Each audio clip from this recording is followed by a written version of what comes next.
must adopt a no first use posture. Currently, the status quo is that the United States does not have a no first use nuclear policy. In fact, Global Zero says that China is the only nuclear armed country to have an unconditional no first use policy. Not having a no first use policy creates vast crisis instability within our own country and between us and other countries. For example, in his 1980 State of the Union address, President Jimmy Carter commented that, quote, "We've helped to strengthen NATO and our other alliances, and recently we and other NATO members have decided to develop and deploy modernized intermediate range nuclear forces to meet an unwarranted and increased threat from the nuclear weapons of the Soviet Union." End quote. If the United States adopted a no first use policy, tensions between countries would ease greatly because other countries would not be expecting an attack from us. Nina Tannenwald, a senior lecturer in the Department of Political Science at Brown University, said in her article called "It's Time for a U.S. No First Use Nuclear Policy," published by Texas National Security Review in 2019, that, quote, "In a crisis, Russian leaders might come to believe that the United States might attempt a disarming strike, forcing them, in turn, to contemplate acting preemptively," end quote. Where we currently are is dangerous. Not having a no first use policy is dangerous. We are in danger. This policy is a step in the right direction towards keeping our citizens safe from threats abroad. Not only are we keeping our citizens safe, we're also keeping people in other countries safe. As Manpreet Sethi, a distinguished fellow at the Center for Air Power Studies in New Delhi, wrote that, quote, "The no first use policy liberates nations from the need to build and maintain large arsenals with first strike capabilities, which bring their own risks of safety and security." End quote. This policy would change the status quo to help Americans and beyond. Another reason why the United States should adopt a no first use nuclear policy is that it would be a step towards complete denuclearization, which would bring peace to every country in this world. Adopting this policy is better than nothing, and no one can argue that a world with nuclear weapons is better than a world where no one has nuclear weapons. Manpreet Sethi, whose credits were previously mentioned, said in the same article that because nuclear weapons possessors are unwilling to relinquish their arsenals until conditions are right, a no first use policy can help create those conditions by constricting policies for using the weapon, thus making them useless over time. As Martin Amis, whose book Einstein Monsters about nuclear warfare was shortlisted for the Booker Prize in 1987, aptly put it, what is the only provocation that could bring about the use of nuclear weapons? Nuclear weapons. What is the priority target for nuclear weapons? Nuclear weapons. What is the only established defense against nuclear weapons? Nuclear weapons. How do we prevent the use of nuclear weapons? By threatening the use of nuclear weapons. And we can't get rid of nuclear weapons because of nuclear weapons. The intransigence, it seems, is a function of the weapons themselves. If we, America, take a step to implement a no first use policy, we would be leading the world towards morality. Eventually, we could change minds about the need for nuclear weapons and not have any of them. But that will not happen unless we adopt this no first use policy. Another significant benefit of adopting this policy is that other countries would see us as peaceful leaders, improving international relations overall. At the Republican Women's National Conference in 1955, President Dwight David Eisenhower said that this great field of disarmament is in fact a sort of secretarial position for peace. I believe that nothing else is symbolizing in this form the effort and purpose of the United States. It can be nothing but beneficial, both at home and abroad, a widespread prosperity at home and peace abroad. Even 70 years ago, our country knew that we needed to take a stand to bring peace to our country. The policy would do that. President John F. Kennedy, in his address before the General Assembly of the United Nations in 1961, expressed that men no longer debate whether armaments are a symptom or a cause of tension. The mere existence of modern weapons, 10 million times more powerful than any that the world has ever seen, and only 10 minutes away from any target on Earth, is a source of horror and discord and distrust. Men no longer maintain that disarmament must await the settlement of all disputes, for disarmament must be a party of any permanent settlement, and men may no longer pretend that the quest of disarmament is a sign of weakness, for in a spiraling arms race, a nation's security may well be shrinking even as its arms increase. The stand we will take will show that diplomatic solutions to problems are possible and effective, and that we're choosing morality over dangerousness and instability. Implementing a no first use policy would have many extraneous benefits for the United States, like a reallocation of money to education and healthcare, for example. My teammates will be speaking more in depth about these additional advantages later. The negative side might bring up a few arguments. They might say that adopting this policy emboldens Russian aggression in Ukraine. We can still send aid to Ukraine and help in the other ways in which we currently are, and promising not to use our nuclear weapons might even ease Russian aggression if they feel there is no threat from us. If Russia does attack Ukraine with nuclear weapons, all other countries will align with us because they will know that nuclear warfare is not the answer. The negative side could say that there's a deterrence of other countries from launching nuclear weapons that is stronger if we do not have this policy. If we are choosing peace, opponents are less likely to strike us first. They know we can strike back if they strike first, but they do not have to worry about us striking them out of nowhere. I think it sends a clearer message if we adopt this policy because it shows that we want to work diplomatically and will put down our weapons to have a conversation. In this way, adopting this policy actually would increase our deterrence effect. Our opponents might say that instead of adopting a no first use policy, we should just adopt a no use policy. This is not practical. There is no way our government would agree to that policy when other countries have nuclear weapons. Taking this step to not strike first would encourage other countries to do the same. So in time, a no use policy could be adopted, or maybe it would not even be needed. For now, this is the ideal path that will lead to disarmament. In conclusion, adopting a no first use nuclear policy is a decisive step towards promoting global stability, reducing the risk of nuclear conflict, and upholding ethical standards in warfare. By committing to refrain from initiating nuclear attacks, the United States can enhance international trust, bolster non-proliferation efforts, and demonstrate moral leadership on the world stage. A no first use policy aligns with the principles of strategic restraint, prioritizes diplomatic solutions to conflicts, and mitigates the dangers of accidental or unauthorized nuclear use. Embracing a no first use policy not only strengthens the credibility of the United States' nuclear deterrent, but also paves the way for a safer and more secure future for all nations, grounded in the pursuit of peace and mutual security. Thank you for your time and for listening.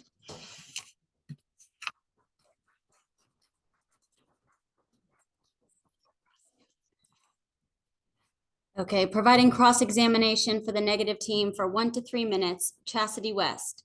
Chastity is a native to Connecticut who has earned her BLS from Wesleyan University, and she's also a published author.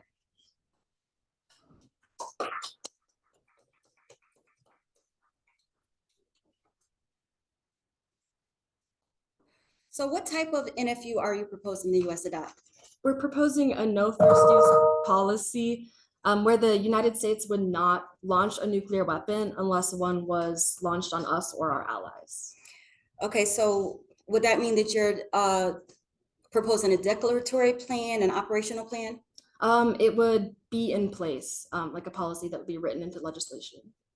Okay, so would that mean that you would expect the president to issue an executive order or something that you would want Congress to codify into law? Yes, either one of those. All right, so if we say we go with the presidential order, how do you ensure durability since the president can potentially be replaced every 4 years? I think that once this order is in place through an executive order or through Congress, then future presidents and other politicians will see the effectiveness of this plan and see its benefits right away. So it will be a plan that is renewed every 4 years if a new president comes in. So I think it will continue to be effective and people will continue to sign it. Okay, you think, but is there any evidence that you can provide that would make that a guarantee?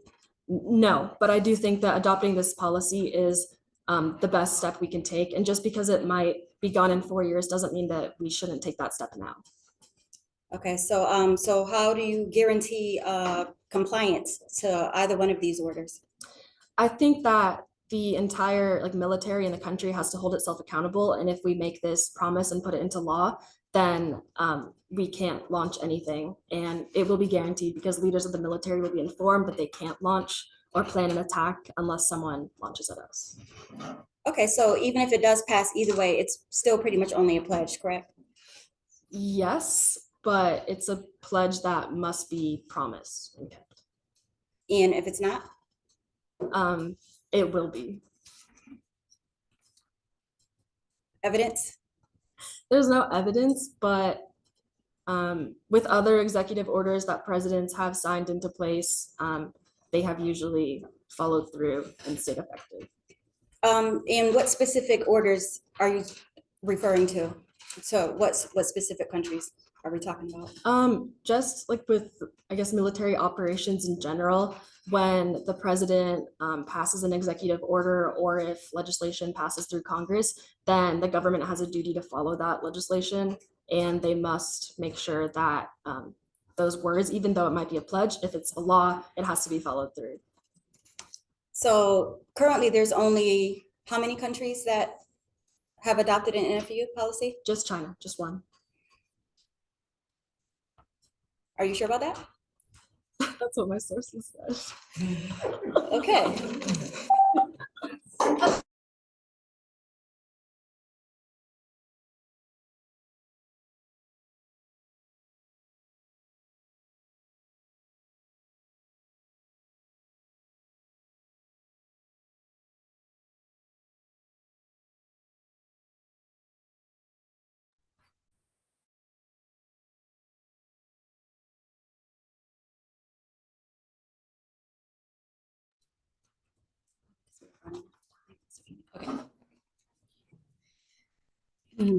All right, thank you. Presenting the negative team's first constructive argument for 7 to 9 minutes, Mary Ames. Mary is born and raised in New Haven County and has earned her BLS at Wesleyan University with a concentration in philosophical ethics.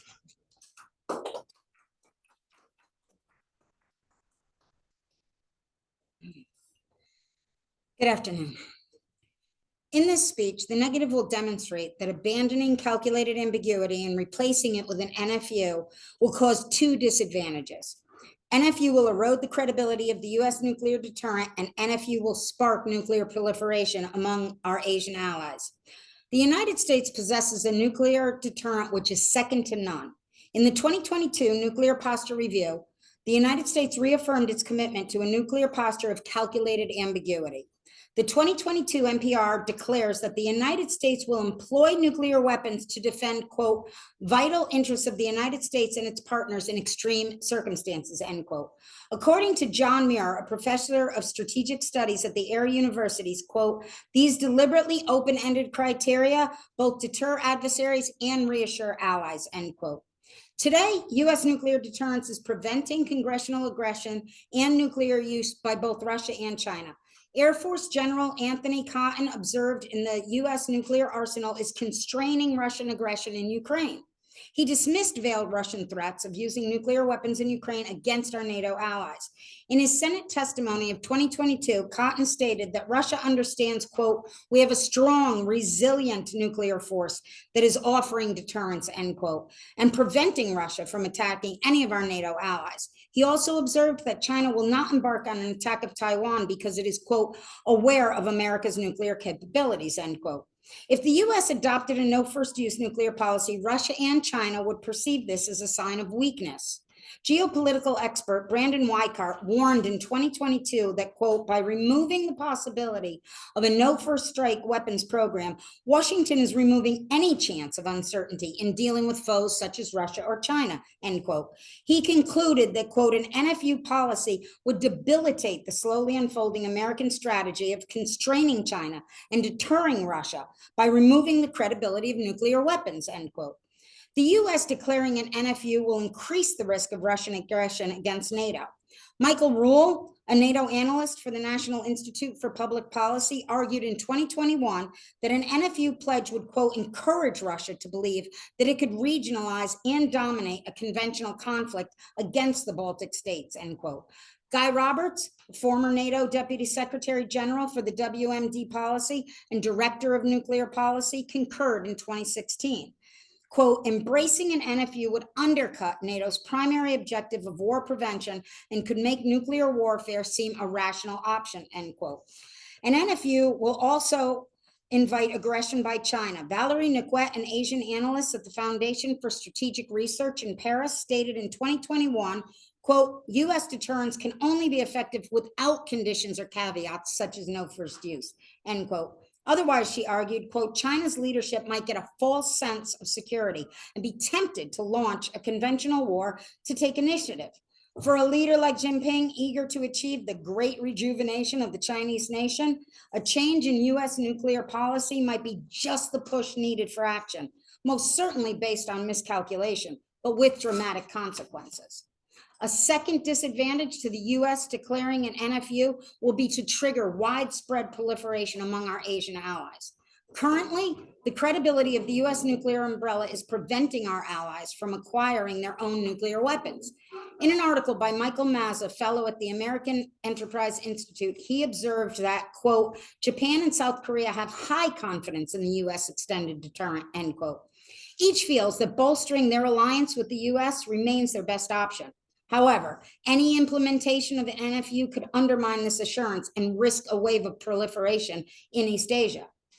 While proponents of an NFU policy adoption, such as Congressman Adam Smith noted in the Warren Smith press release, quote, embracing an NFU would renew US leadership on nuclear nonproliferation and disarmament while preserving US second strike capability, end quote. I assert for our allies that count on the US extended deterrence, this is hardly reassuring. Maslow concluded that Japan, South Korea, and other allies could conclude that in time, quote, we could reassess our extended deterrent guarantee as well, and therefore hedge against the possibility. In 2023, Biden explicitly pledged to use nuclear weapons to defend Japan, making what Emeritus Professor Gavin McCormick coined the cornerstone of peace and security. This claim that the US would defend Japan using all capabilities, including nuclear weapons, made clear to all, especially China, that any aggression would not be tolerated. Because of this extended nuclear deterrence offered to Japan, quote, offers a neat and practical solution, end quote, it prevents Japan from acquiring its own nuclear arsenal and keeping with the US non-proliferation posture. Nuclear proliferation by either Japan or South Korea will dramatically increase the risk of nuclear war. Richard Tanner of the Nautilus Institute argues that, quote, the mathematical risks of nuclear war initiated in East Asia would be very much greater if Japan or South Korea acquire nuclear weapons. Proliferation magnifies the risk of war, he says, because it increases the risk of conflict with nuclear-armed North Korea and will inflame tensions with China. Another dire result will be the collapse of the entire nuclear non-proliferation treaty. Rajiv Rajagopal, and a professor at Jawaharlal Nehru University, predicted in 2021 that a nuclear Japan, quote, could heighten tensions across the region and even possibly set off a chain reaction that could end the non-proliferation regime itself, end quote. While there's a high probability that adoption of an NFU will cause these disadvantages, the alleged benefits to an NFU improving crisis stability will never be realized. First, there's no evidence that a US adoption of NFU will cause any other country to model our policy. Rebecca Heinrichs, senior fellow at the Hudson Institute, noted in 2020, quote, the historical evidence shows our adversaries are not inspired by our efforts to denuclearize nuclear weapons, end quote. Miller and Payne, analysts at the National Institute for Public Policy, declared in 2016, quote, there is zero evidence that a US adoption of no first use policy would lead others to mimic the United States. The idea that the rest of the world follows the US in this way is itself outdated, arrogant, and contrary to considerable evidence, end quote. Second, a US NFU pledge will not be perceived credible by any of our adversaries. Professor John Muir observed in 2022, quote, our adversaries are unlikely to be reassured by a verbal promise to avoid nuclear use, especially one that could be reversed. Third, because the US lacks credibility, it will do nothing to improve crisis stability with China or Russia. In fact, a comprehensive 2021 study of NFU by the Institute of Defense Analysis arrived at precisely this conclusion, asserting, quote, a policy pronouncement of NFU is unlikely to alter how Moscow or Beijing perceive that the US will approach this in a crisis, end quote. The available evidence indicates that Russia and China will not view such a shift as credible. Fourth, history proves an NFU pledge lacks credibility. Currently, China is the only country who follows an absolute NFU. However, almost nobody believes this. Dr. Sari Havran of the Russia Associate Fellow stated in 2023 that China, on some occasions, has stretched its NFU to, quote, exclude other nuclear powers, especially the US, end quote. And many believe that China's NFU would be abandoned in any conflict scenario involving Taiwan. India is the other country that adheres to an NFU. However, India makes exceptions. By excluding CBW attacks and large conventional conflict with Pakistan. In summary, for 8 decades, nuclear deterrence has prevented the outbreak of large conventional conflict among the superpowers and has also prevented the use of nuclear weapons and restrained nuclear proliferation. Therefore, there should be a strong presumption against undermining such an effective nuclear policy. Thank you for listening.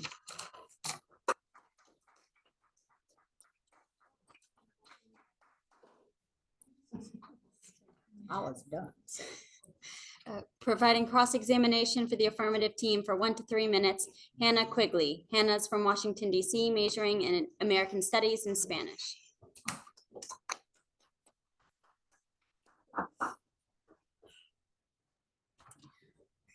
So I just wanted to ask, is this not a debate where we're assuming feasibility of our policy, where just that if we can argue it, then we have no reason to then go into the logistics as we're not congressmen ourselves?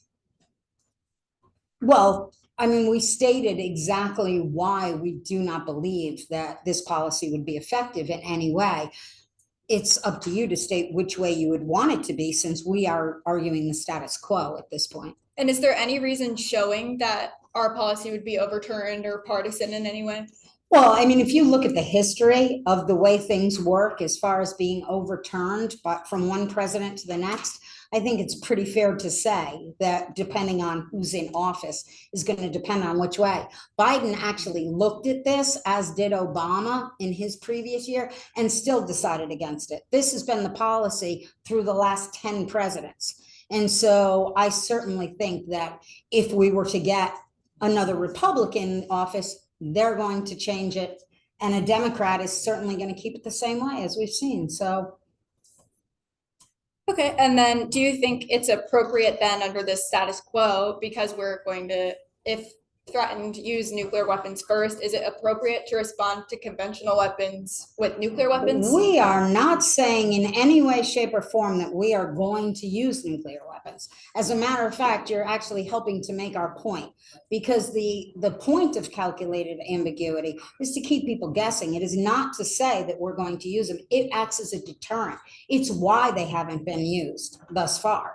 If we had an NFU in place right now, I think there'd be a lot more aggression going on with Russia right now, with China possibly. So it's our position that not having it is what keeps them from being used. But if we were in that hypothetical situation where we had to use one, is it then appropriate to respond to conventional weapons with nuclear weapons? Well, calculated ambiguity says maybe it is, maybe it isn't. And then does this not then further ensure mutually assured destruction? Oh, absolutely not. It's doing just the opposite. It's assuring that we're not going to have this destruction. Nobody is for nuclear weapons. We're certainly not advocating the use of nuclear weapons. We're merely stating that if it was needed in a crisis, we have the capability and might possibly respond. We are going to protect our allies, because our allies are what ensures the military superiority, the global superiority that the United States has right now. And then what was the one country to use nuclear weapons in a war ever? So you're talking about decades ago, right? So yes, we did decades ago. And where did that occur? Where did that occur? Oh, I'm sorry, you're out of time. Oh.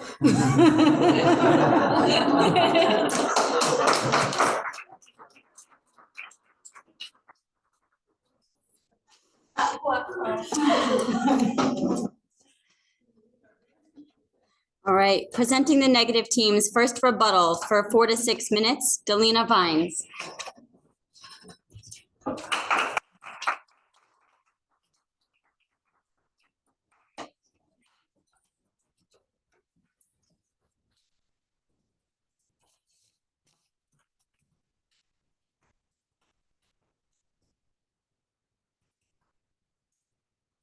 Yeah, as soon as you start speaking. All right. I will address the affirmative team's argument that an operational NFU solves by disapproving. 1, NPT will be strengthened. 2, crisis stability will be created by NFU. And 3, NFU will result in an arms race. An operational NFU will be credible only if the United States made radical changes to its nuclear and conventional weapons, which would destroy our commitments to defend our allies and erode deterrence of aggressive states like China and Russia. Dr. Levu Horitz of the German Institute for International and Security Affairs argued in 2021 that to convince adversaries that the United States will never be the first to use nuclear weapons, Washington will have to relinquish key strategic capabilities, nuclear and non-nuclear alike, and ultimately the U.S. military's global preeminence. Specifically, he concludes that even eliminating all the U.S. ICBMs would be insufficient, and the U.S. would have to reduce the number of nuclear submarines, eliminate conventional strike capabilities, and curtail ballistic missile defense. Essentially, the U.S. will have to degrade its military forces across the board. For an operational NFU to be credible to China would require unacceptable concessions. Matthew Koslow of National Institute for Public Policy argues that China would not only demand a freezing home to ballistic missiles defense, but also an end to its system of alliance in and around Asia. And Nina Tannenbaum, who is the main solvency advocate in favor of an operational NFU, claims that for it to be credible would require the United States to dismantle its nuclear and conventional forces. She advocates eliminating all first strike postures, preemptive capabilities, and other types of destabilizing war fighting strategies. And the U.S. would emphasize restraint and targeting launch on warning, alert levels of deployed systems, procurement, and modernization plans. So the affirmative is in a dilemma. They either have to adopt this draconian reductions in the size of our nuclear and conventional forces, which would destroy our extended deterrence and weaken deterrence against China and Russia, or they don't adopt the measure and they have zero solvency for the credibility of NFU. Second, affirmatives claim NPC would be strengthened by NFU. The claim is false for several reasons. First, there is no evidence that fairness concerns regarding lack of progress toward disarmament have decreased support for the NPT. A comprehensive study that examined the issue by Rebecca David Gibbons, a political science professor at the University of Southern Maine, concluded in 2022 that record indicates that although many states express concern over the lack of fairness in the regime, the United States and its allies have often been able to overcome these concerns and persuade states to adhere to nuclear non-proliferation regime.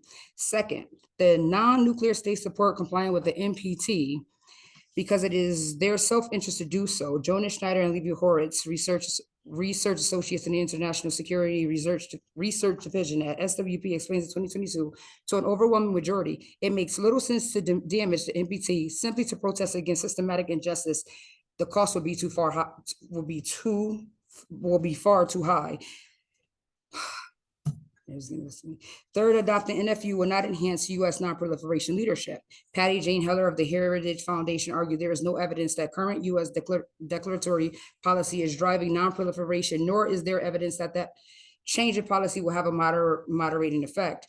Fourth, NFU alone does not solve for dissatisfaction with disarmament progress by the United States. Numerous grievances remain, including U.S. failure to ratify the CTBT, modernization of nuclear triad, lack of progress in arms control, and the U.S. opposition to establishing a nuclear freeze in the Middle East. U.S. opposition to establishing a nuclear free zone in the Middle East is a much bigger complaint than NFU. Sergio Dort, president of Paul Gouache Conferences on Science and World Affairs, observed in 2022 that lack of progress in the establishment of a zone free of weapons of mass destruction in the Middle East is a recurring complaint that has prevented consensus in previous NPT review conferences. Finally, adopting NFU will lead to the collapse of the NPT as we outlined in our first negative speech. NFU will erode U.S. extended deterrence to stimulate widespread proliferation among U.S. allies that will certainly unravel the entire NPT. Affirmative claim NFU will solve Russian crisis stability, and NFU will not solve for crisis stability with Russia. In fact, the opposite is true for several reasons. First, an NFU would actually promote Russian aggression, according to former UK Defense Secretary George Robertson, who asserts that an NFU, quote, would undermine deterrence, divide NATO, and increase the risk of conflict, end quote. He emphasizes that, quote, while nuclear ambiguity may be uncomfortable, it is necessary in order to reduce the temptation for adversaries to game a deterrent strategy by taking actions that will fall short of provoking a military response, end quote. Second, nuclear ambiguity deters nuclear escalation during a crisis. William W. Ambrosco, former postdoctoral fellow, stated in 2023, quote, the prospect of mass destruction limits options and prevents nuclear escalation, and quote, further explaining, quote, Russia thinks that the risk is too high, and quote, as so they are careful, quote, not to target any NATO country, end quote. Third, NFU pledges are not credible. In 2017, master scholars in international strategic studies, Zahib and NFU is a dangerous deception. There is no assurance that in a crisis it will be adhered to, end quote. For instance, in June of 1982, the Soviet Union had taken a unilateral pledge not to use nuclear weapons in crisis. Nevertheless, military records demonstrates that, quote, Russians were at the onset of their operation plan to use nuclear and chemical weapons against Germany, end quote. Therefore, that will make anyone believe differently today. Let me get to my third one. I'm closing. All right.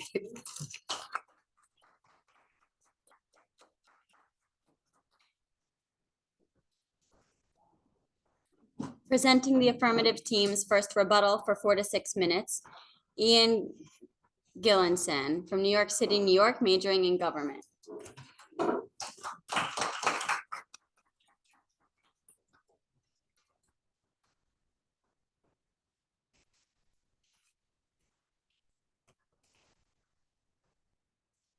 Thank you. So let's first start talking about one of the first points of the other team's plan, which is we may lack the feasibility to pass this, or it may be overturned in some capacity later on. As this is a policy debate, we assume feasibility, which has two tenets. One, that our bill or our policy will be passed, and two, it will be maintained in perpetuity, meaning that if we passed a no first use policy, this ordinance and this will be maintained over a long period of time, making sure that our plan is indeed feasible. Now that we've covered that, let's look at the two main arguments made by the opposing team. First is the idea that their idea that no first use erodes the credibility of the United States deterrent. So they say that we possess a calculated ambiguity, which makes sure that we're able to deter enemies of the United States from using nuclear weapons themselves. However, it is this very calculated ambiguity that keeps other countries guessing, that also makes nuclear war more and more likely. This is because other countries may have a preemptive strike, not knowing whether or not the United States will strike first. They paint calculated ambiguity as this great thing that we must maintain. But the fact is, calculated ambiguity only makes us more in danger, not less in danger of facing a potential nuclear strike. Because the fact of the matter is, the greatest fear we have in this is fear of the unknown. And if our adversaries don't know what the United States may do, they may choose to launch a nuclear strike first, meaning the United States is in a worse position than it would have been otherwise. They also say that United States nuclear weapons are constraining the acts of Russia and China. But are they? As we know, Russia has already enacted itself on a very strong military path against Ukraine. China has become more and more bully-like in the South China Sea. It becomes clear that maybe the United States is not the deterrent with nuclear weapons that the opposing team is trying to paint them as. At the end of the day, China and Russia may not be using nuclear weapons themselves, not because we possess nuclear weapons, but maybe they're not using nuclear weapons because we have a large conventional power regardless. The United States still maintains one of the largest militaries in the world, some of the most missiles, some of the most guns, some of the most tanks, submarines, ships. With this being the case, it may not be that nuclear weapons is this core idea deterring other countries. The other team will throw out that, it is because of this nuclear deterrence that Russia and China have yet to use nuclear weapons. But it could be that America has its own capability, besides nuclear weapons, that allows us to deter other countries. And this deterrence will stay in use regardless of whether or not we have a no first use policy. In addition, the second argument that the opposing side brings up is that our use of a no first use policy will trigger the widespread proliferation of nuclear weapons in Asia. Firstly, this is a highly hypothetical argument. They assume that our allies like Japan and South Korea will begin to make their own nuclear arsenals. But will they? First of all, Japan has had a long and troubled history with nuclear weapons. Will they even want to create nuclear weapons after the fact? In addition to this, making a nuclear weapon is not that easy. It takes many years and many steps and many sophisticated steps in order to produce. We cannot just say, oh, Japan and South Korea are going to create their own nuclear weapons, because it is not that easy. In addition, the other side understates the threat of nuclear weapons from other nations that already have them. The threat that we have right now are countries like China, like Russia. When we talk about Japan, South Korea, other countries in Asia, the fact is these are our allies, and history serves that they will continue to be our allies in the long run. If this maintains itself, then we will be able to see that our allies will become stronger. And in doing so, we will be able to combat further attacks. And really, we need to be focused on the threat posed by both Russia and China. And we can do this by enacting a no first use policy that makes clear that America wants to be diplomatic, that we want to deal with these issues with other countries, and in doing so, create a more peaceful world. Now, this can only be done if the United States proves itself willing to enter onto the diplomatic stage and to talk about the use of nuclear weapons. A no first use policy is a first step to that. And we will be able to prove that we want to talk about nuclear weapons. Now, at the end of the day, it is important to us that we discuss how we can go about getting rid of nuclear weapons by first having a no first use policy. With that being said, let me just go over our points one more time and prove that why they all stand. The first point that we have is that the status quo puts us in a dangerous position. If the US has a no first use policy, then our adversaries know we will not begin a nuclear conflict, easing tension that stems from the current status quo. Otherwise, countries like Russia and like China, knowing that we have calculated ambiguity, may choose to strike first, making us less safe. In addition, this policy would no first use policy would pave the way for broader denuclearization. A no first use policy already implants a safer status quo, and a no first use policy can set the stage for continued denuclearization by setting the baseline policies needed to approach a future without nuclear weapons. Nobody's going to go cold turkey, and that's why a no first use policy is a critical first step. Thirdly, this policy would increase the United States' perception of strength internationally. And we could already take the money we're spending on nuclear weapons and invest them domestically into things like healthcare that other people on my team will get into later on. With that being said, it is clear that our arguments maintain themselves while the arguments of the other side prove to be too hypothetical and also not really aligned with the actual status quo.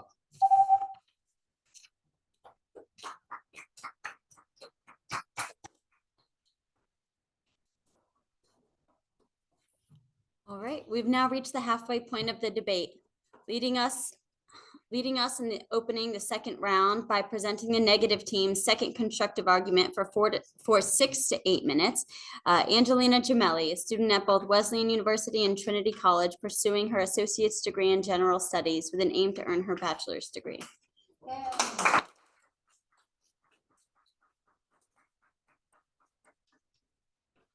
afternoon.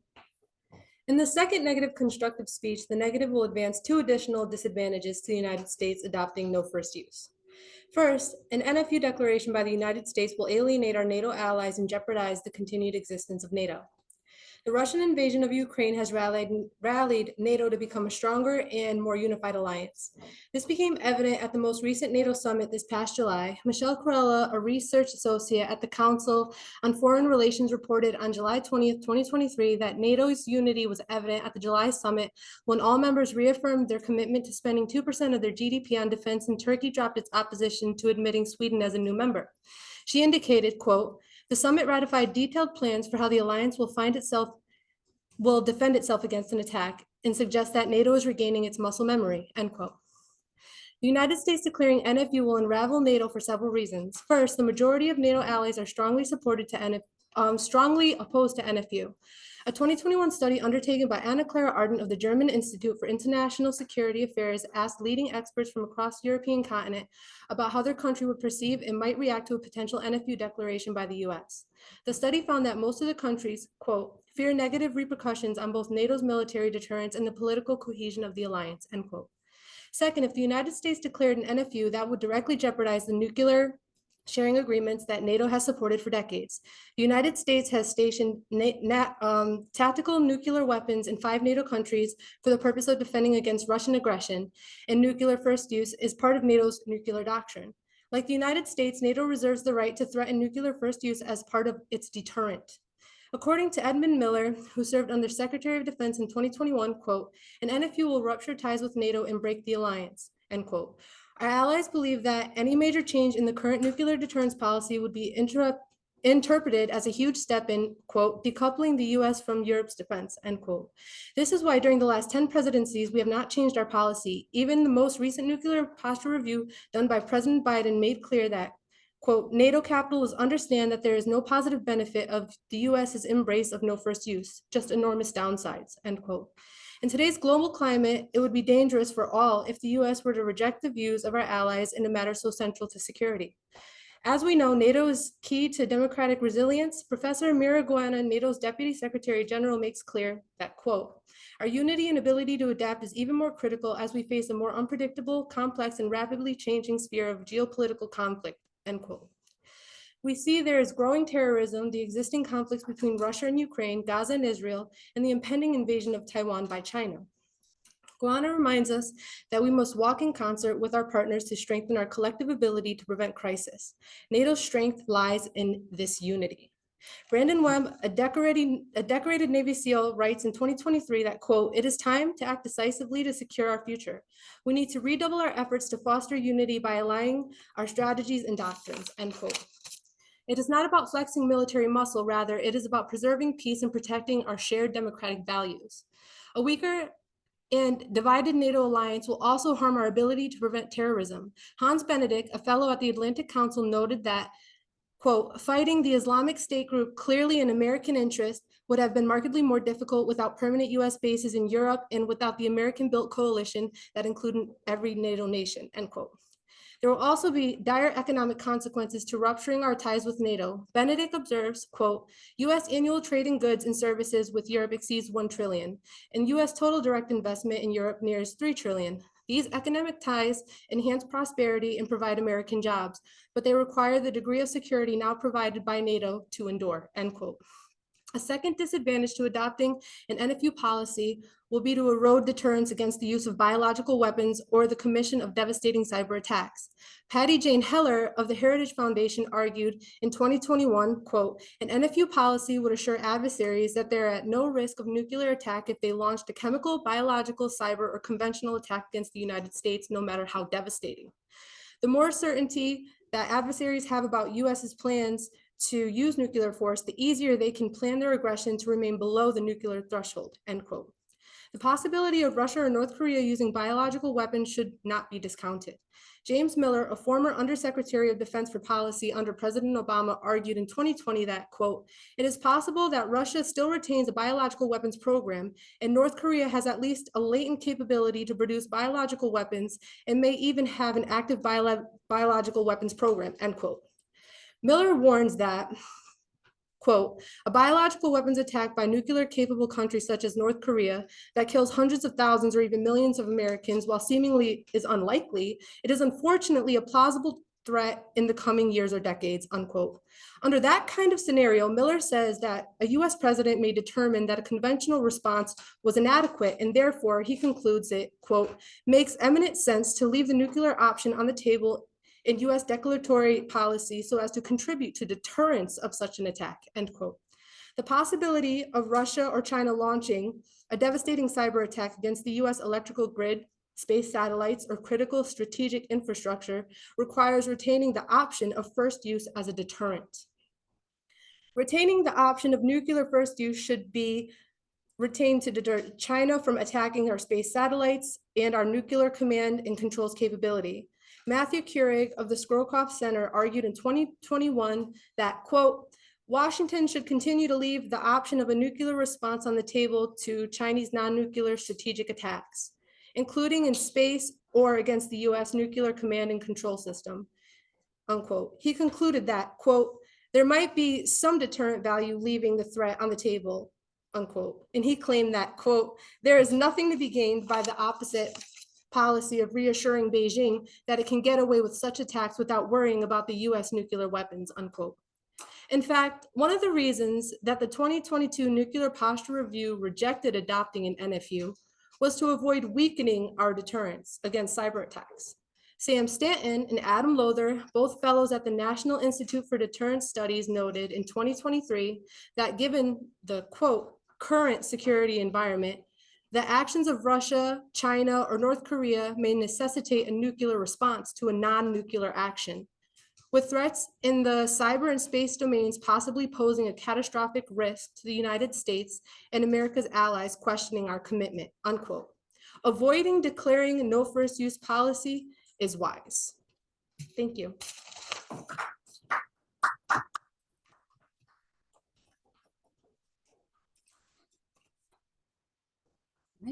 Presenting the affirmative team's second constructive argument for 6 to 8 minutes, Amalia Schneider. Amalia is from Philadelphia, Pennsylvania, majoring in industrial and labor relations.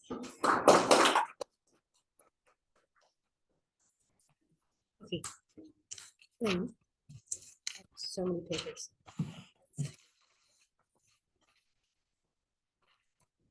Okay, maybe, I don't know if my time is starting now, but I quickly just really want to thank Envoy.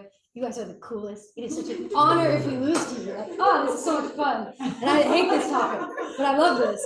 Also, thank you to the organizers for making this happen. This is such a wonderful experience on both sides. We're really enjoying it. We're very happy to be here today. With that, I'm ready to begin if the time is ready. Oh, okay. Okay.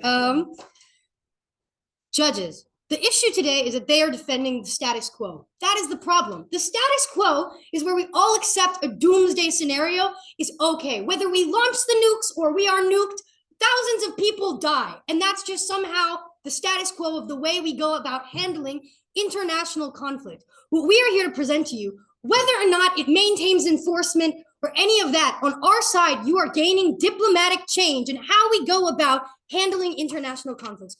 So first, I just quickly want to begin with what the first affirmative speaker told you. She said, Russia might attempt a disarmament strike. Okay, what does this mean and what does this look like? Well, first of all, we are told by the Lieberwitz Institute Heinemann Foundation for Peace and Conflict Resolution in 2022 that yes, if we adopt a no first use policy, it is likely that Russia will continue to be aggressive. Guess what? Russia will continue to be aggressive in any world. There's still a war happening, whether or not they're pulling out the nuclear weapons. But further than that, if we continue the way that we are going, this just means the same weapon buildup that you saw in the Cold War, where, oh, you have a lot of nuclear weapons, so do we. We're creating this mutual deterrence, but also kind of inching towards mutual destruction. And that's just a fun game that both sides are playing. So rather than build up those weaponry, Biden and NATO could jointly renounce a no first use policy. What does this create in effect? Creates what's called nuclear taboo, which is where we all agree we shouldn't use nuclear weapons, and that's bad. And then if Russia continues to act the way that it acts, they are deemed as the international bad guy. One, this politicizes countries that were first in the middle, not taking a side in the conflict, but also just demonizes them on the world stage, creating this unity in NATO that they were talking about in their last speaker. So beyond that, let's move on. Secondly, I just want to introduce quickly the metric to this debate because it hasn't come up yet. Both sides are trying to argue in which world you get better peace, safety, and security, and arguably that is on our side of the house, and why, in the long run, we are the only side that's giving you a step towards denuclearization. What does this mean, and what does this look like? First of all, it is just unfathomable that any country overnight would go from having a giant nuclear arsenal to nothing. So, adopting no first use is a step in that direction, where we publicly announce this is a bad thing that we should not be doing. So, coming from a fellow at the Center of Air Power Studies in 2022, they said deterrence is only a function of nuclear weapons can perform credibly. Why? Because if not, it looks like you're bombing other people, you're a really bad person, or it looks like you bomb them and then they retaliate even more, which doesn't seek the same function that you want. Credibly, you just want to have deterrence to create peace and security. A no first use allows countries to retain their nuclear weapons for a sense of national security derived from their presence. It liberates nations from needing to build up or maintain large on-the-ground military arsenals that look like a lot of money and time spent that we are proposing could be better spent on things like, I don't know, education, social welfare, prison reform, who knows? And lastly, it frees adversaries from the use it or lose it dilemma of, well, we have these nuclear weapons. If we're losing in Ukraine, we should just go ahead and use them. Or other countries doing that, which once again means millions of people dying in any scenario. So why is it more practical than immediate disarmament? Most nuclear weapons possessors are willing to relinquish their arsenals until the conditions are right, is what everyone says. Well, I'm not going to put down my gun if you're not going to put down your gun. Well, with no first use, it creates the conditions that are right. It's saying we want to handle this diplomatically. We do not have to go this route. And so why is this better? Nuclear abolition in the current state is still a fantasy, but it is the fantasy that we want to make a reality. We don't want to keep living in the status quo where it is a nuclear buildup and it's just waiting until the day that Putin is having a bad day and he pushes the button. No, we want to live in a world where we're moving towards diplomatic resolution, and that starts by the US signaling our ideas. So moving on, I'm going to go into some integrated rebuttal from what our opponents have said. So in their first construction case, they said this will constrain Russian, that not having this constrains Russian aggression in Ukraine. I don't really know about that because there's still a terrible war. But even if I do buy that that's true, by having this no first use, you get to point out that Russia is being internationally aggressive rather than letting them continue to just get away with it because we think that the US is deterring something and doing something by having this calculated ambiguity. And as my rebuttal will probably go into, calculated ambiguity creates more problems than it does benefits in that countries like China can't really distinguish between a small warhead and a big warhead. And they see the warhead coming and they say, we need to launch something back. Rather than having a calculated attack, it usually looks like reactionary retaliation. Next thing,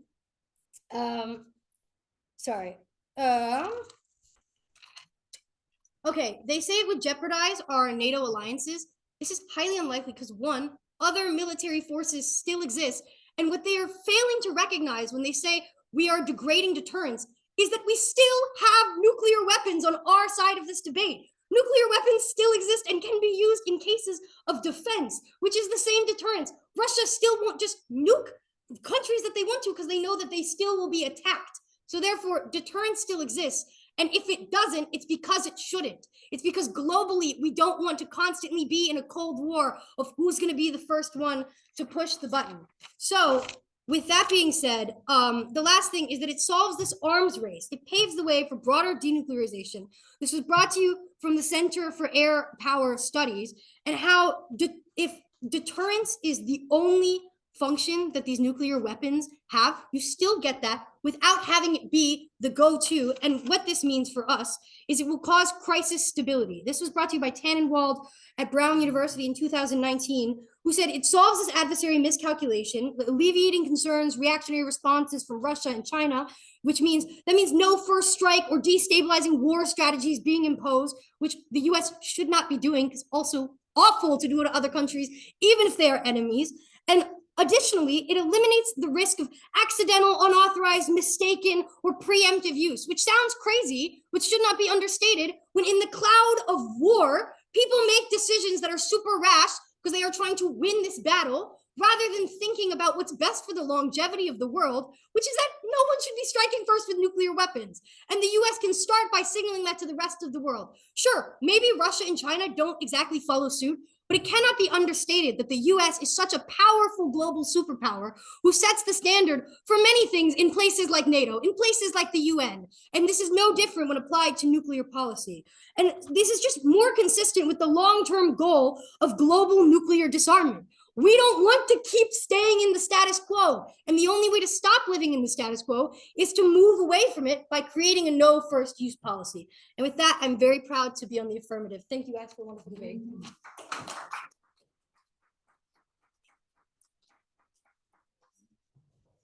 All right.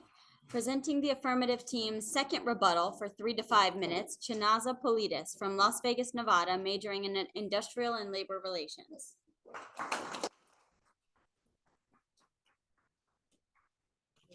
Wait just a second, sorry.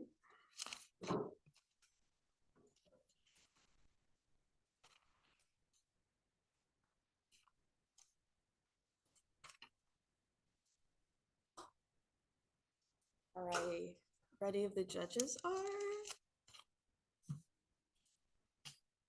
To begin my speech, I'll begin with going over the 2 points that they brought up in their second construction. Firstly, that the no first use agreement would alienate and jeopardize our alliance and the unity within NATO. We'd like to remind you that in an ideal world, we don't need an active NATO. We don't need NATO to be working to be stopping wars because we exist in a world where we don't have a bunch of wars and a bunch of nuclear threats hanging over our allies, our allied countries. So in an ideal world, we don't need NATO to be mobilizing to defend Ukraine. In an ideal world, NATO does not have to do that. So the point of we need to be having a united and active and enforcing NATO is just not a strong point because in an ideal world, we don't have an active NATO. Furthermore, they brought up how a no first use policy might impact our ability to handle terrorism or deal with the wars that are currently existing. We'd like to remind you that terrorism and the wars that currently exist continue to exist even without the no first use policy. Getting rid of preventing a no first use policy does not solve the issue of terrorism or wars, because it has not historically and currently has not solved that issue. Furthermore, NATO does not need nukes to deal with the war on terrorism, to deal with the current conflicts that exist in the Middle East and in Europe, because we have dealt with these issues without using nuclear weapons. And in a world in which we respond to a terrorist attack with a nuclear weapon, in which we respond to the Russia-Ukraine conflict with a nuclear attack, that only ensures that our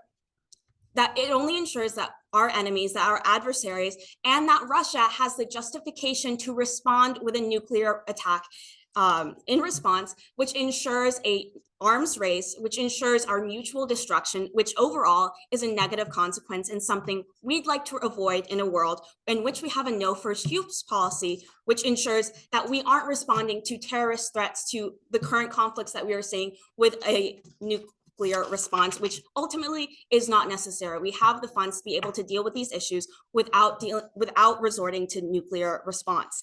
Secondly, they brought up the issue of bioweapons and cyber attacks and how that falls under the threshold of nuclear response. It does fall into the threshold because a nuclear response does not solve those issues. A nuclear response will not prevent a virus.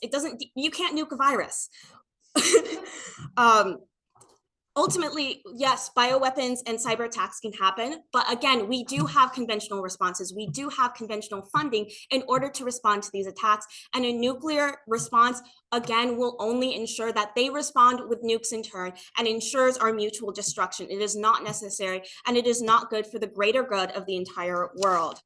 I'll now go into some earlier points that were brought up, and just a general theme that has been reoccurring in this debate. But the idea that if we have a no first use policy, we won't be able to defend ourselves, and we won't be able to defend our allies. It's a fundamental misunderstanding that other countries have these nukes, that they are threatening these nuclear responses because we have nukes, and because we are threatening to respond with nukes and all of that. We'd like to remind you that the Russian and Chinese nuclear armament is not purely a response to our nuclear weapons. It's a response to our strong conventional strength. Our conventional strength alone is enough to threaten our Russian and Chinese adversaries, according to a senior fellow at the International Institute for Strategic Studies and a senior research fellows of the Royal United Service Institute in 2017. Our conventional forces are enough to defend our allies from conventional attacks. And if we or our allies are attacked by nuclear force, then we still remain able to respond with nuclear force in a world where we adopt an NFU. The deterrence factors still exist. Our deterrence factors still exist, so we are able to respond both to conventional attacks with conventional responses and nuclear attacks with nuclear responses. We do not want to be the first to start a nuclear attack. Ultimately, that makes it so that we are completely unable to go to the table diplomatically, to have that moral high ground, to have a global united front against international nuclear war. It only ensures our mutual destruction because we are constantly pushing towards a nuclear arms race. So we need to first adopt a no first use policy in order to prevent the mutual destruction. Thank you.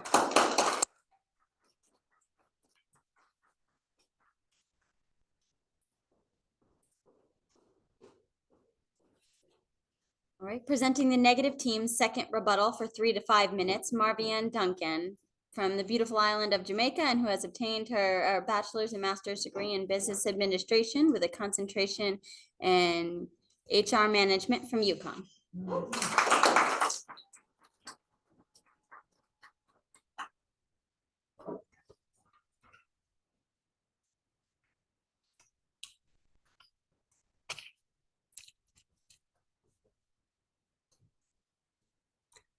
The affirmative explicitly cites theories of Nina Tannenwald, director of the International Relations Program at Brown University's Washington Institute Studies, with a term of only 1 year in the State Department.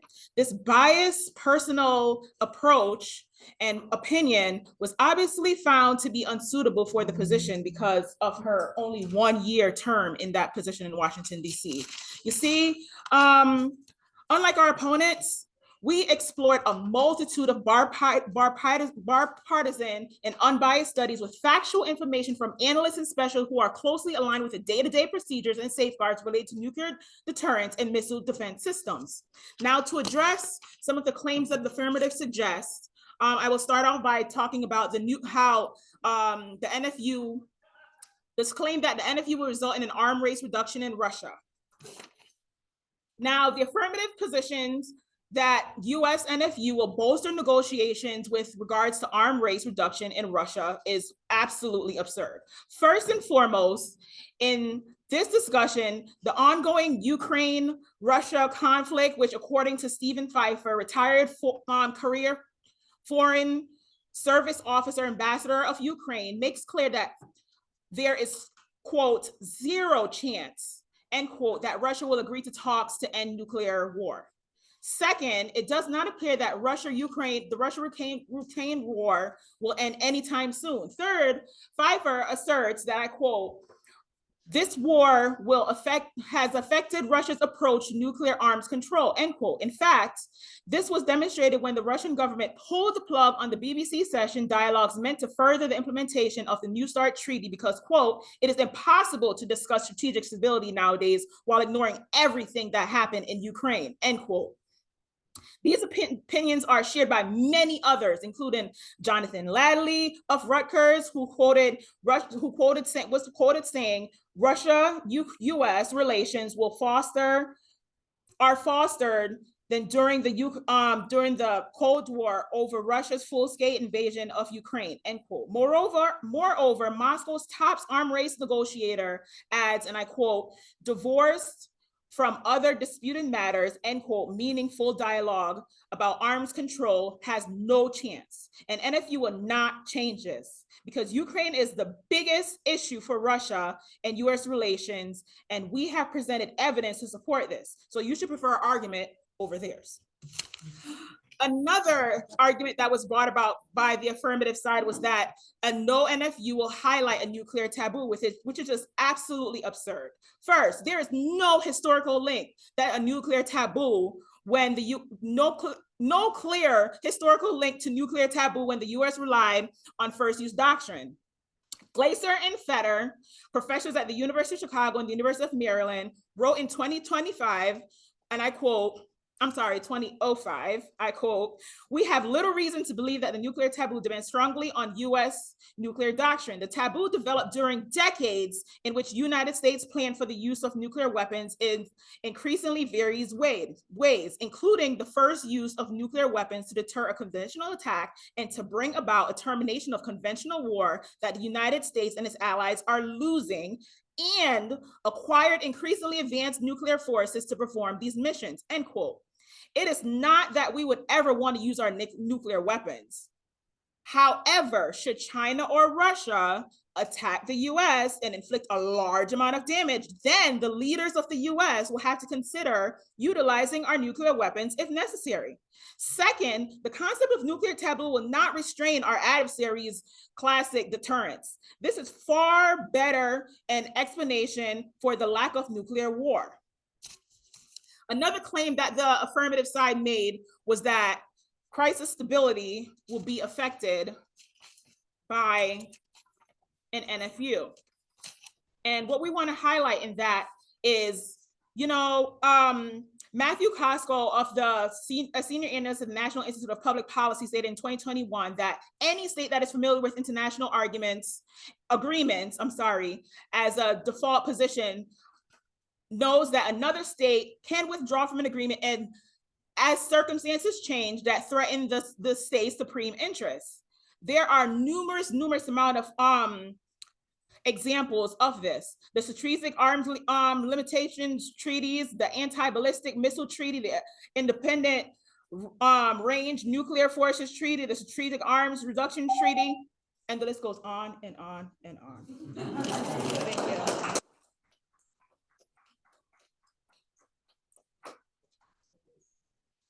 All right, now both teams will present closing remarks for 90 seconds, beginning with the affirmative team from BC, Hannah Quigley.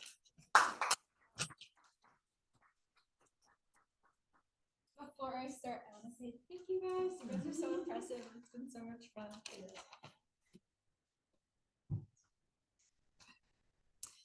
So today we ask that you vote for the affirmative because first we've shown that calculated ambiguity, which is more of a global acceptance of a nuclear response to conventional attacks, means that everyone's hand hovers over that button to send that nuke. So we've fought a whole Cold War based on the threat alone of someone being the first to nuke another. So that ensures that their point about this ensuring safety and peace throughout the world does not work, because as long as there's the threat of a nuclear weapon and whoever's going to use that first, there's going to be that threat to society.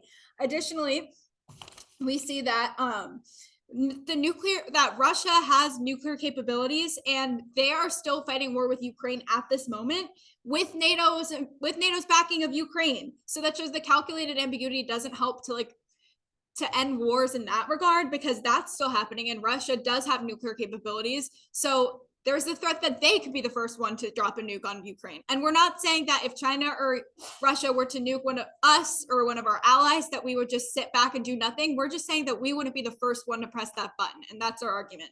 So again, to sum up our main points for you, the status quo is we have no first use policy, and that's dangerous.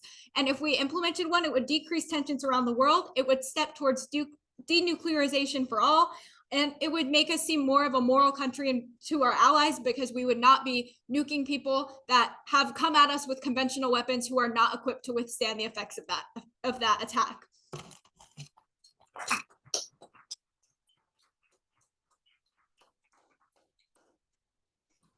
All right, we will now hear the negative team's closing remarks from Envoy Chastity West.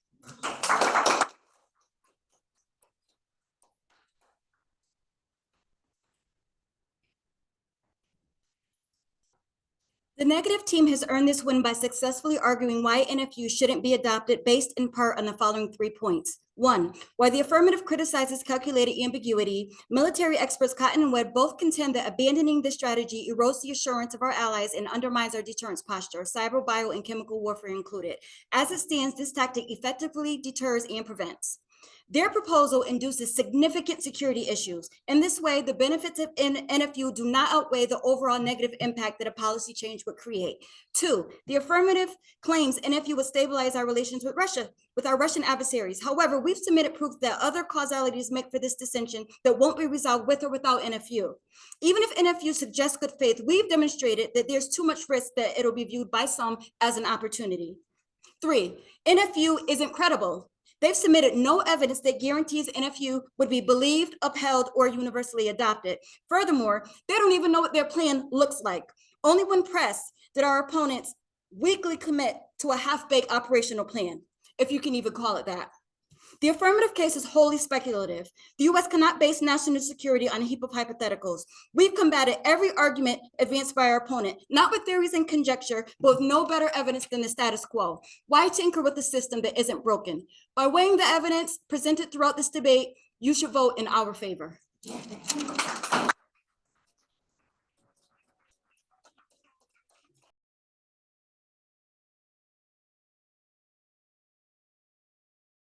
Excuse me, I hate to have my back to you, but I'm gonna look more in the direction of those people that are in the room right now, but with all due respect, okay? I just can't thank you enough, all of you. Not just the people that came in, although it's wonderful, you're part of the solution, right? Nobody can have like a role where you're not going in one direction or the other. We're always part of a solution or part of a problem. And the fact that you all want to come in here and be part of this, that you gentlemen want to coach us and be part of this, that you, Ms. Page, would do the work behind the scenes that makes it necessary to be part of this, Brittany, and of course you guys. But you know, you're all part of a solution here. And I'm just so grateful. I shared with a few of you how silenced I felt about not being able to vote when we were talking about this particular issue, right? I came in here and they took away my voice, something that's really important to me. And you guys are helping give my voice back to me today in a way that you'll never understand. And I'm just really, really grateful. So thank you all so much.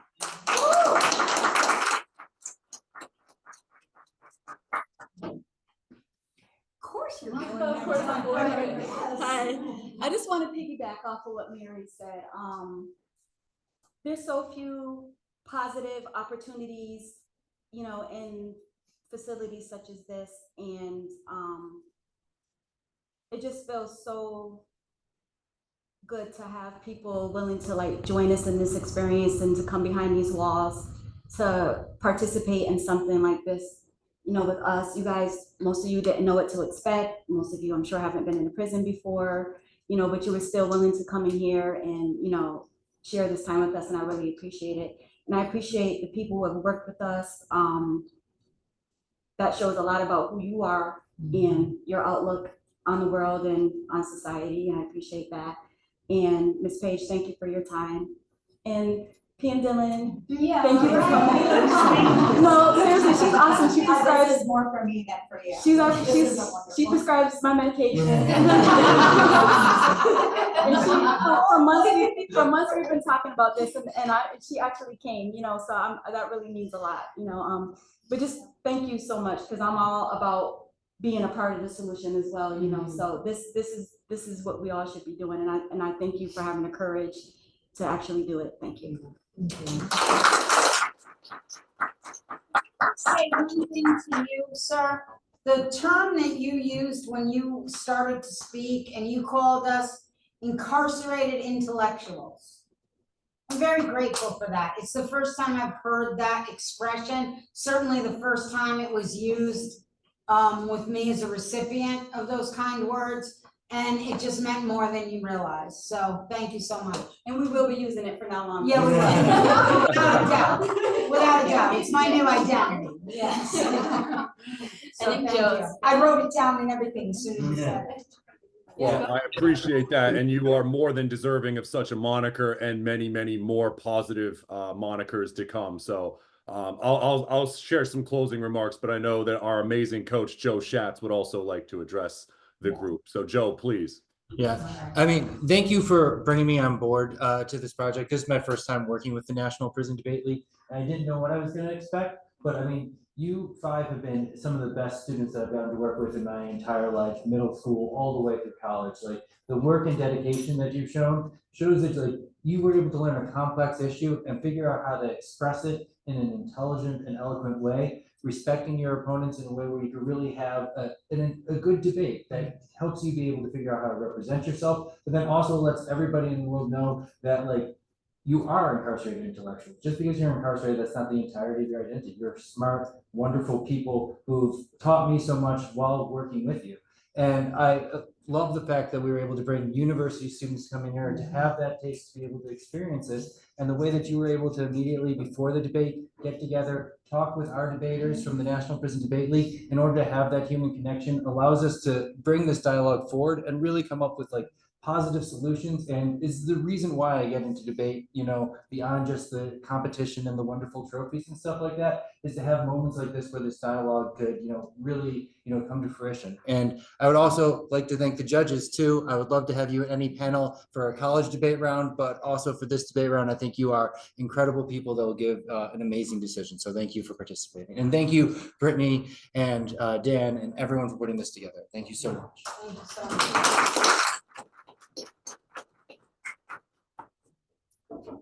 The last one. Sure, I'll say something. Yeah, I just want to thank all of you. I think that you know, you talked about the opportunity this has given you. I think the opportunity that you all have given us is also just beyond words. I don't think I've been in such an intellectual, brave, courageous, smart, yada yada yada group of people. And it was just so nice to meet all of you, to be able to debate all of you, regardless of the outcome of today. I just think it was a great opportunity, and a lot of times people have these stigmas or these thoughts beforehand, and you know, you have to experience it. And I think, you know, coming here, experiencing this debate, although it was very short, I think was very eye-opening for many of us here. And I think that it's all because of you. I could not have imagined a more positive experience. So thank you guys.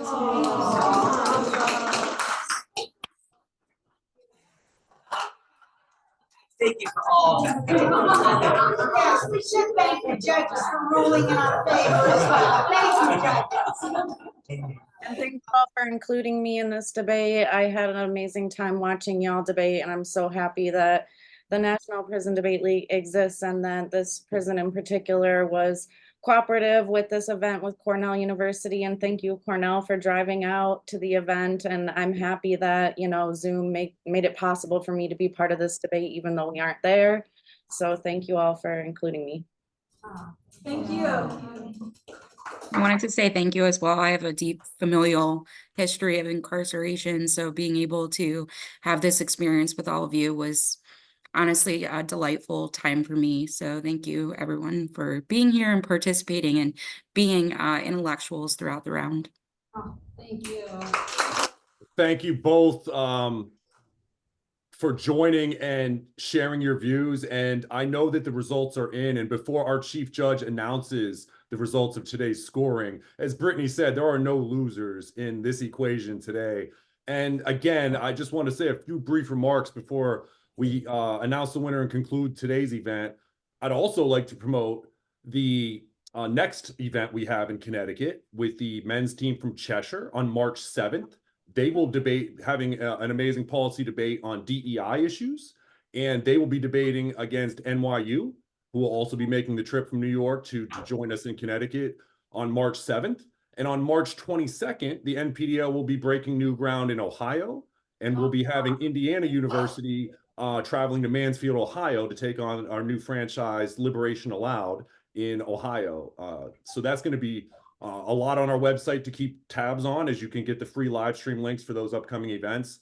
And also just want to say, in terms of what you saw today, it cannot be emphasized enough that the power of I appreciate your comments, Ms. Ames, because I've been in your shoes. I started out in a prison setting 20 years ago in a state I wasn't from, with no higher education, no real opportunities. And I found outlets through education and my peers who were also similarly motivated. And it would also be really, I think, important to note here that we have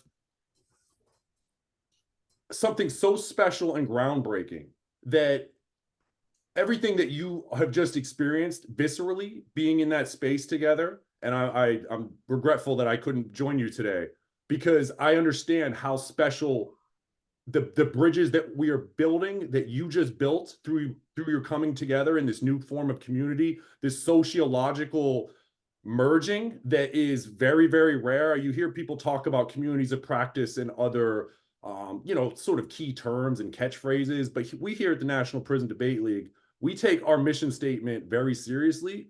We are very much an organization built by system impacted people for system impacted people, but we are not exclusive. We are very, very radically inclusive. And that's why every time we get to build these bridges and break down barriers, it is just really, really inspirational. And I just want to thank you all, because not only are you incarcerated intellectuals, but when we say we're decarcerating minds as part of our mission, that transcends walls, because we all know that prison walls, while they might be designed to keep people out, they also do a lot in terms of, that sort of approach to how we view human change. And I don't know how, we have critics, right? There are critics who would say, well, they don't understand what incarceration really does to a person's humanity. It's all about loss. But today, everyone joined together, including our judges, who you're about to hear from, to wrap this thing up. But I think it can't be overstated that we all today, by actually seeing each other as human beings and dropping all of the other stereotypes, all the other barriers, all the other layers that would seek to confuse those human connections, that, like it or not, we have a real interconnectivity. And I think that by reconnecting to that in this way and having intelligent discussions about important topics where we can disagree without being disagreeable is absolutely phenomenal. And I hope that again, our Congress is taking notice of how civic engagement and policy discussions can actually happen, not to mention the lost art of actual debate. So really, really just grateful to all of you for showing the world what you're actually capable of and reminding sometimes, right, even yourselves, because I know, having been in your shoes, that sometimes we have to believe in ourselves. And by putting yourself out there, now you know what you're capable of, regardless of these judges' scores. You know that you are more than worthy of going toe to toe with Cornell University and these future leaders of America. And I hope that no one here ever forgets that. So don't ever sleep on yourselves, and don't let anyone else sleep on you, because you are all amazing. And Cornell and Joe and everyone who traveled there, again, just super grateful for everyone. In Connecticut DOC, again, they're doing something new. And just like the other states that we work, we're showing other DOCs who are like, hey, can we do this? Like, we're showing them what's possible. And so we are very grateful to all of you. And we can't wait for these next iterations. This is just the beginning. So thank you, Brittany. Thank you, everyone who really made this possible today. I'm going to turn it over to your Chief Judge, David Kramhelwich, to announce your winner, and let him say a few words as well. So he'll close us out. David? Yeah, actually, I'm going to... All right, thank you. I'm not used to applause after debates, but It was yeah. I did want to give Dr. Pasquinelli and Dr. Popst a short opportunity to provide some comments before I give the decision. I do want to preface that by saying that this is the third prison debate I've had the opportunity to judge. I really appreciate being invited by the NDPL and John Katsoulis. I wish we had more of this in the state of Minnesota. And I continue to be impressed by the quality of the work that is put in by both student competitors and the incarcerated intellectuals. And I will say, having judged an immense number of competitive debates, that the quality of the analysis and evidence and research in this debate is comparable to what you would see at the highest levels of debate competition anywhere in the United States. So congratulations on that. And now Dr. Pasquinelli is going to provide comments first. All right, I thought that this was a really great debate, echoing that it matches the strength of college and high school debates that I've seen on nuclear weapons policies at the highest level. So congratulations to both teams. Neither team is a loser because we all gained from this experience. I agree with that. I will keep this short, but overall, I think that the affirmative team's strength was their organization of their speeches and the refutation of the negative team's arguments. I think that the persuasive arguments coming from the affirmative side is the sort of racketing of nuclear weapons posturing leading to Cold War type mutually assured destruction that we're on the brink. Maybe like discussing the Cuban Missile Crisis as an example could have bolstered that a little bit, but that was what was running in the back of my mind, was that mutually assured destruction putting us on like the brink of nuclear war. I will say with the affirmative, I thought that there was kind of tension between some of your arguments about how maintaining second strike capability was enough to solve deterrence, but then you have an advantage about moving towards no nuclear weapons and denuclearization. So it's kind of like having your cake and eating it too, like moving towards denuclearization, but also having a strong second strike posture. It's like you can only have one or the other. So it seems to sort of chip away at some of your contentions. But overall, nice work. I think that the strength of the negative team for me lies in evidence comparison and evidence assessment, especially going through to the rebuttals. A lot of references to the strength of evidence and more evidence being read in the rebuttals and key points. I was particularly persuaded by the NATO arguments and the need for a nuclear first use posture to keep our allies and to keep NATO as a coherent defense US-European alliance against Russia, and that part of the reason that the Ukraine war has not escalated is perhaps because of our nuclear force use and calculated ambiguity. So I was persuaded by those arguments. I don't want to give away my decision. I'll wait for David to do so, but I just want to reiterate that I thought that this was a great debate, and it was very, very close for me. Thank you. Thank you. I agree with everything Sydney said. I thought that it was really interesting to see what I try to coach my freshman debaters on the nukes topic this year when they're thinking about how the NFU debate goes between kind of the NFU side that is the anti-nuclear ideal versus the kind of negative side, which is much more rooted in practicality and feasibility kind of perceptions from other countries. And I thought both sides did a really good job of doing the work that the scholars kind of represent on both sides of that issue. I agree with Sydney's point on the affirmative that some of the affirmative arguments you want to kind of toe the line when you're thinking about that second strike argument with the denuclearization kind of contention that you're extending. But beyond that, I thought the kind of top level analysis on the affirmative side about that anti-nuclear ideal and whether it can achieve kind of global zero, et cetera, was really compelling. On the negative side, I really, really liked these arguments that you all are extending about the credibility of that like declaration and whether or not other countries would believe it. I think that that is a really important question to raise when it comes to an NFU doctrine, since that's what a lot of countries are bringing up when it comes to like China's NFU, India's NFU, et cetera. I particularly liked in this debate some of the cross-ex moments, and I just wanted to bring that up. I got some chuckles based on some of the questions and responses. I thought they were great. I did want to give one shout out. I don't think I've ever given a perfect for a delivery score, but my friend Chastity West, like, oh man, that excellent. I thought delivery in all of those speeches, and wanted to kind of give you your kudos. But those were my thoughts. Yeah, I agree.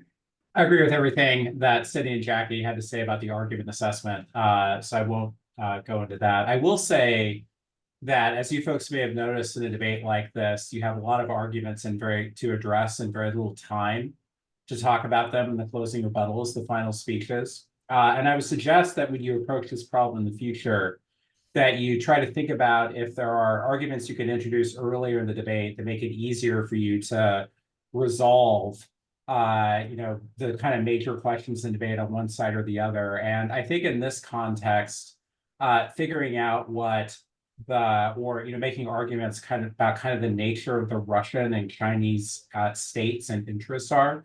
So for example, there's a split among IR scholars, even among realists, about whether or not other countries are fundamentally defensive or fundamentally offensive. And generally speaking, the authors on the negative side of the debate tend to assume Russia and China are intrinsically aggressive. Give them an opening, they'll take it. Whereas the authors on the affirmative side of the debate tend to believe that Russia and China are being provoked by aggressive US policies into counter-aggression, and thus the US being less aggressive would result in reciprocal moves by Russia and China. And I think arguments about that presented by either side would make it a lot easier to resolve both, the truth of the advantages and then the truth of the disadvantages. So there's something for you to think about in terms of taking kind of a step back from the weeds, which you were very good at working through. I was incredibly impressed with that. And thinking a little more kind of 10,000 foot high level in evaluating the arguments. So after an excellent debate with very high scores, just kind of underscoring there are no losers here, we have all won. The decision is a 3-0 for the negative. So congratulations.